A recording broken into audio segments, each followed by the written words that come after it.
तो welcome back to the channel Indie Traveller. आज हम लोग बात करने वाले हैं ड्राइविंग लाइसेंस के बारे में। मतलब काफ़ी सारे लोग पूछते हैं कि यार जो जो स्टूडेंट्स आ रहे हैं अभी जनवरी 2024 या सितंबर 2024 में यूके आ रहा है, तो वो लोग पूछते हैं कि ड्राइविंग लाइसेंस का क्या सीन है। मतलब जो इंडियन ड्राइविंग लाइसेंस है क्या वो वैलिड है यूके में, या हमें इंटरनेशनल लाइसेंस ही बनाना पड़ेगा, या यूके का लाइसेंस यहाँ आने के बाद अप्लाई करना पड़ेगा। व्हाट इज़ द सिनेरियो, क्या करना चाहिए, क्या है, बता दो भैया। तो let's get into it. Even when you feel low, you can still go. Even when you feel slow, you can still go. Even when there's no hope, you can still go. I never answer to no, man. ये जो video है and तक देखो, क्योंकि इसमें I will tell you everything that you need to know. छोटी छोटी details है जो यहाँ के लोगों को भी नहीं पता है कि क्या होता है, कैसे होता है, लाइसेंस कब तक वैलिड होता है, कितना होता है, और क्या आपको करना चाहिए, क्या क्या प्रोविजंस है, क्या क्या चीज़ें आप कर सकते हो, इंश्योरेंस। छोटी छोटी चीज़ें आई एक्सप्लेन इन दिस। कोशिश करूँगा कि I try to sum up everything in short span. तो वीडियो एंड तक देखो। The first important thing is जो आपको सबको पता होना चाहिए, which is general information, which is कि अगर आप यूके आते हो और आपके पास इंडियन लाइसेंस है तो वो 1 साल तक यहाँ पे वैलिड रहेगा। ठीक है, 1 साल के बाद वैलिड नहीं रहता ऐसे लोग कहते हैं, बट काम चल जाता है। मतलब अब वो है कि आपको इंश्योरेंस कंपनी 10 बार पूछेगी कि या आपका इंश्योरेंस का जो सम है वो ज़्यादा रहेगा एज़ कंपेरेटिवली आपका अगर वैलिड है, या ऐसा कुछ वैलिडिटी लिख के नहीं आता है कहीं पे भी। ऐसा बोलते हैं, वेबसाइट्स पे भी आपको यही दिखेगा कि 1 साल तक वैलिड होता है आपके एंट्री के डेट से, आप 1 साल तक बेसिकली। अब काफ़ी सारे लोगों को मैं जानता हूँ यार जो चलाते हैं, but again it's not legal. लेकिन अगर आपके पास इंडिया का लाइसेंस है तो यहाँ पे आप गाड़ी चला सकते हो 1 साल तक, रेंट कर सकते हो, किसी की ले सकते हो, लेकिन आपके पास इंश्योरेंस होना चाहिए। अगर आप किसी और की गाड़ी चला रहे हो तो इंश्योरेंस उसके नाम पे होता है, तो आपको एक अलग सा ड्राइवर्स इंश्योरेंस होता है आपके नाम पे, वो आपको लेना पड़ेगा जितने भी टाइम के लिए आप चला रहे हो, और फिर आपको गाड़ी चलानी पड़ेगी। दूसरा ऐसा क्वेश्चन है कि काफ़ी लोगों को लगता है कि इंटरनेशनल परमिट चाहिए ही चाहिए, वो रहेगा तो ही यहाँ पे गाड़ी चला पाओगे। ऐसा कुछ नहीं है। हाँ, पर मेरे तरफ से एडवाइस रहेगी कि इंटरनेशनल लाइसेंस या परमिट जो भी है वो बना के लेके आ जाओ। ज़्यादा महंगा होता नहीं है वो इंडिया से, अगर आप बना के लाते हो तो। इससे फ़ायदा ये होगा कि अगर आप यूरोप ट्रिप के लिए जाओगे, और बहुत सारे लोग यही सोच के आते हैं यार, हम लोग इंडिया से जब यहाँ पे आते हैं तो यही सोचते हैं कि यूरोप तो जाने का है। तो अगर आप यूरोप जाने वाले हो, नहीं भी जाने वाले तो भी बना के लेके आओ, क्योंकि यहाँ पे आओगे, दोस्त बनेंगे, तो जाने का प्लान तो ज़रूर बनेगा। तो यूके का तो इंटरनेशनल लाइसेंस या इंटरनेशनल परमिट बना के लेके आओ, क्योंकि जब आप वहाँ पे जाओगे तो आपका इंडिया वाला लाइसेंस का थोड़ा सीन रहेगा। तो आपको, क्योंकि वो लोग रेंट पे गाड़ी नहीं देंगे, ये हमारे साथ काफ़ी बार हुआ है, तो आपको वो लोग मांगेंगे इंटरनेशनल लाइसेंस या परमिट, ये सारी चीज़ें आपको मांगेंगे। तो इससे बेटर ये चीज़ है ना कि आप वो इंटरनेशनल परमिट रख लो, आपको गाड़ी भी मिल जाएगी जहाँ पे भी आप जाओगे, और जब आप इंश्योरेंस भी कराओगे वो आपको कंपेरेटिवली थोड़ा सस्ता पड़ेगा। ये सारी चीज़ें हैं। लेकिन अभी काफ़ी सारे लोगों को ये नहीं पता कि अगर आप फॉर एग्जांपल यूके आ गए हो और आपके पास इंडिया का लाइसेंस है या इंटरनेशनल परमिट है, ब्ला ब्ला ब्ला, तो आपको प्रोविजनल लाइसेंस जो है यूके का वो अप्लाई नहीं करना है। अगर आपने प्रोविजनल लाइसेंस के लिए अप्लाई कर दिया वो तो आ जाएगा जल्दी, वो it's not a difficult process. Provisional licence है, और प्रोविजनल लाइसेंस यहाँ पे इंडिया वाला सीन नहीं, अलग है, इसके थोड़े स्ट्रिक्ट रूल्स हैं यहाँ पे। इंडिया में तो प्रोविजनल लाइसेंस पे लोग गाड़ी वाड़ी चलाते हैं, कुछ भी करते हैं, यहाँ पे वैसा नहीं है। तो यहाँ पे अगर आपने प्रोविजनल लाइसेंस ले लिया 1 साल के अंदर, तो आपको जो जो इंडिया का जो लाइसेंस है या जो आपने इंटरनेशनल परमिट करा के लाया है वो इनवैलिड हो जाएगा, तो वो कुछ काम का नहीं रहेगा। तो इट डजेंट मेक सेंस। ये बहुत सारे लोगों को नहीं पता, ये मैं बता रहा हूँ आपको।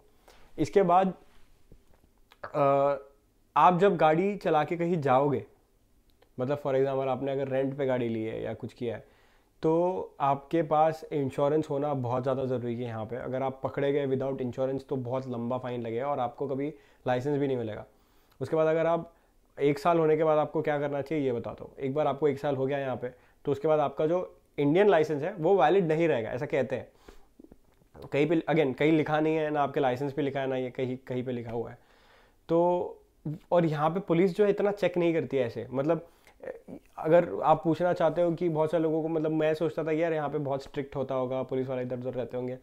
इंडिया में जितना पुलिस चेक करती है वो आई डोंट थिंक कहीं और करती होगी। यहाँ पे पुलिस इतना चेक ही नहीं करती, बहुत फ्लेक्सिबल है पुलिस। तो मतलब दिखती भी नहीं है बहुत बहुत बहुत बार।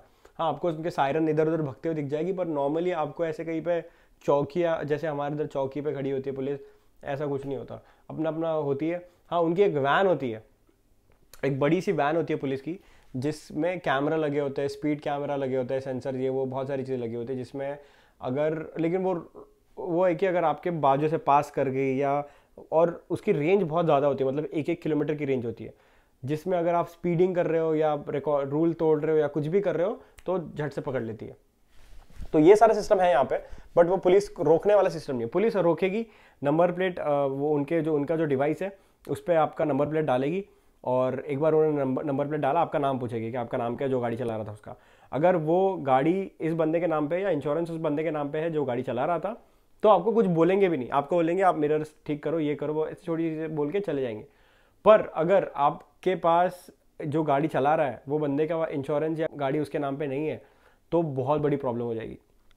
तो मेक श्योर कि आप ऐसी छोटी मोटी गलतियां ना करो, जस्ट बिकॉज, क्योंकि बहुत सारे लोग मैंने देखे, बहुत सारे मेरे खुद के फ्रेंड्स ऐसे रहे पास में जो ये सोचते थे कि यार यहाँ पे पुलिस ही नहीं है, इंडिया वाला चीज़ नहीं है, यहाँ पे पुलिस दिखती नहीं है, कोई टेंशन नहीं, हम लोग इधर जा रहे हैं उधर जा रहे हैं तो बड़ा सुनसान इलाका, यहाँ कौन पकड़ेगा। अरे भाई, पकड़ने वाली बात नहीं, अगर पकड़ लिया तो बड़े बड़े बड़े किस्से हो जाएंगे तुम्हारे साथ जो तुम्हें नहीं होने चाहिए, ऐसा लग रहा है।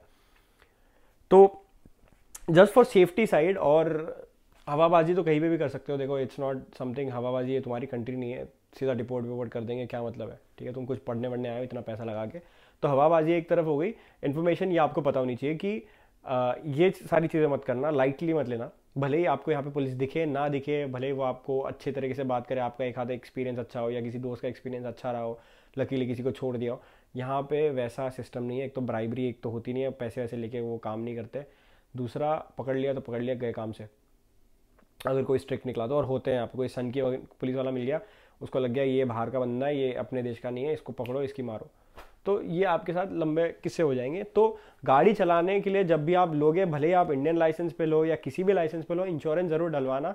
एक दिन 2 दिन जितने भी दिन गाड़ी चलाने वाले हो, पकड़े गए तो लंबी फाइन लगेगी। और कुछ भी ओवर स्पीडिंग, स्मोकिंग, अंदर जो इन्होंने रूल लिखे हैं वो अच्छे से एक आधा एक घंटा निकालना, यूट्यूब पे देख लेना कि क्या क्या रूल्स होते हैं जो आपको गाड़ी के अंदर बैठ के नहीं करने हैं, ठीक है। उसके बाद जो जोश में, क्योंकि आप इंडिया से आए हो, आपको गाड़ी आती है, आपके पास लाइसेंस है और 1 साल के लिए वैलिड है, तो गाड़ी चलाने भी मत लग जाना, क्योंकि यहाँ पे रूल्स बहुत स्ट्रिक्ट है और आपको समझेगा नहीं। मैं खुद जब मतलब इंडिया में मैं रोज़ गाड़ी चलाता था, ठीक है, और यहाँ आने के बाद मैंने हार्डली कभी गाड़ी को हाथ लगाया, हार्डली।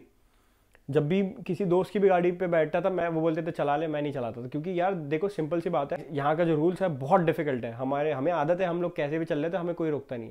हमारे इंडिया में हेलमेट पहनना ज़्यादा ज़रूरी है रूल्स फॉलो करने से भी। यहाँ पे वो सीन नहीं, यहाँ पे आपको रूल्स फॉलो करना पड़ेगा, क्योंकि आपके खुद की सेफ्टी के लिए। ऐसा नहीं कि पुलिस आके पकड़ लेगी, वो तो बाद में होगा। पहले तो अगर आपने सही से चलाई तो ठुक जाओगे या आप किसी को ठोक देंगे। सब रूल्स के हिसाब से चलते हैं, और बहुत स्पीड लिमिट ये वो राउंड अबाउट बहुत लोच है। तो पहले तो मैं बोलूँगा, जब तक आप ट्रेन नहीं हो जाते, एक तो लेसेंस ले लो, जब आप प्रोविजनल एडमिशन के लिए, प्रोविजनल लाइसेंस के लिए जब अप्लाई करोगे तो आपको लेसेंस वेसेंस, उसके बाद टेस्ट वेस्ट देनी पड़ती है, थियरी टेस्ट, प्रैक्टिकल टेस्ट, ये सब आपने कर लिया। अगर आप फेमिलियर हो गए रूल्स रेगुलेशन जो भी है यहाँ पे उससे, तो कोई टेंशन नहीं है, फिर कर लो जो मर्जी करना है। पर उसके पहले तक तो आप खुद से जाके चलाओ मत, बिना सुपरविजन के मत चलाओ, या हाथी घोड़ा पाल की जाए कन्हैया लाल के और भिड़ा दे रहे हो कहीं पे, वो सारी चीज़ें मत करो।